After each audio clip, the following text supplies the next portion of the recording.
What's up, all you wizards out there? I'm Duuz-Diz-Din, and this is a review of Fairy Tale 100 Years Quest, namely Chapter 18, titled Anguish Determination. As we see our cover page that shows Caramel and the water god dragon planting the first signs of life in their underwater kind of biodome.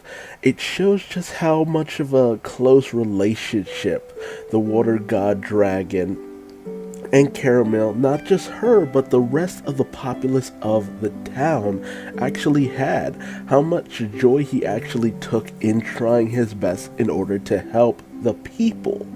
And that's where Caramel's sorrowful cry comes in, as the very people that the water god dragon was trying to help, the very people he was doing his best for, are under threat by him personally. And that's where, Caramel's plea comes in, as this was the very last thing the water god dragon ever wanted. He knew this was always a possibility at some point, and that's why he stated that at some point he would need to be put down.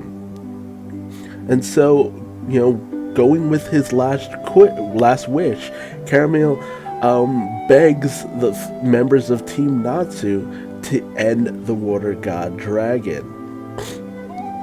But Natsu is unable to bear this request, as he, almost kind of goes after Caramel, just saying, it's awfully convenient for you that you don't have to dirty your hands like this. But Caramel just simply states, I cannot use magic. I am not powerful enough to do what needs to be done. You were sent on a mission to kill him, so it might as well be you.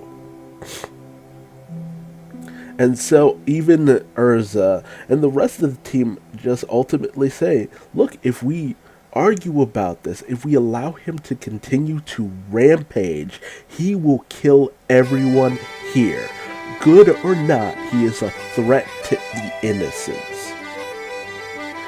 And as much as Natsu keeps fighting this, even Carla says, didn't you say that if the water god dragon were to put so much as a scratch on his friends, he'd slay them? If any of the dragons, the holy Pentadrake, put so much of a scratch on his friends, he'd slay them all. He knows what he has to do.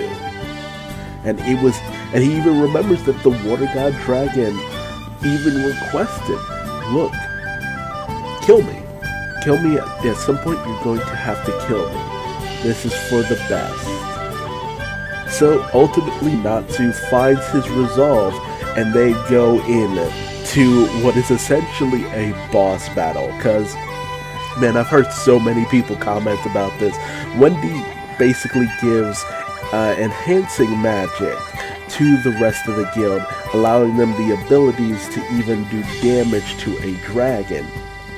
So many people have gone out to state, well, why didn't she pull this out like when the dragons attacked, or during the very last battle against Agnologia? I'm fairly certain, I'm willing to give this a pass, only because of the fact that that's exactly why she developed this kind of magic. It's just like, look, we've gone up against so many dragons that I might as well create this spell just in case we go up against any more dragons. And lo and behold, here it is. So it's just like buffs to everything, stat buffs to all of you. You now have the ability to do max damage to dragons. And so everyone starts going in, Natsu with his, Dragon God, Fire Dragon King's Demolition Fist, doing, mass damage, Ice Cannon, Heavenly Wheel Bahamut, Star Shot, all these big time moves out of nowhere, doing their best to take down the Water God Dragon. And just like I'm saying, like a boss from an RPG, he goes diving into the water, ready to unleash his final attack, where he pops back up, bringing a whole bunch of seawater and basically turning the sky into the ocean for the most part. It's more of a localized thing, but it almost looks like the ocean is in the sky itself. He drains pretty much most of the seabed in the area, and he's ready to unleash his ultimate attack.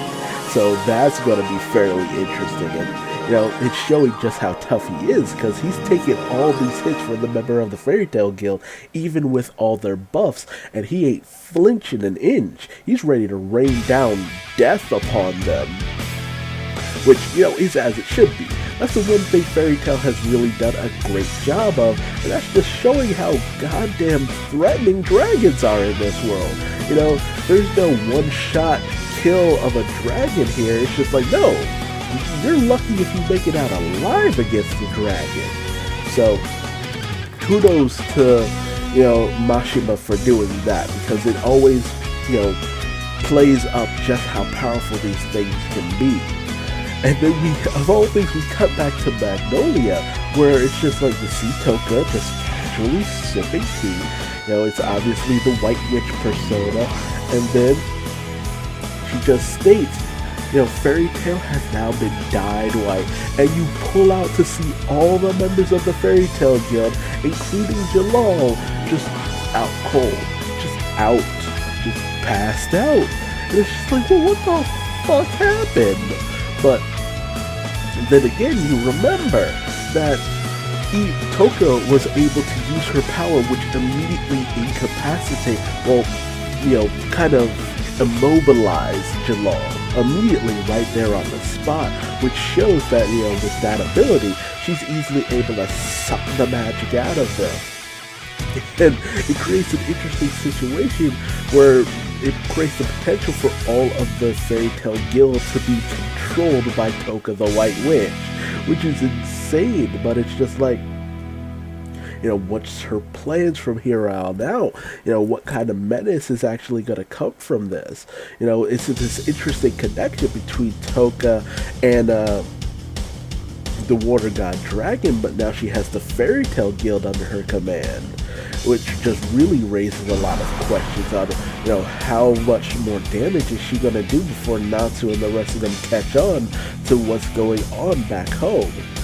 It's an interesting situation, and I hope this really gets played up in the future, because it's an interesting angle to go from. But that's the end of the chapter.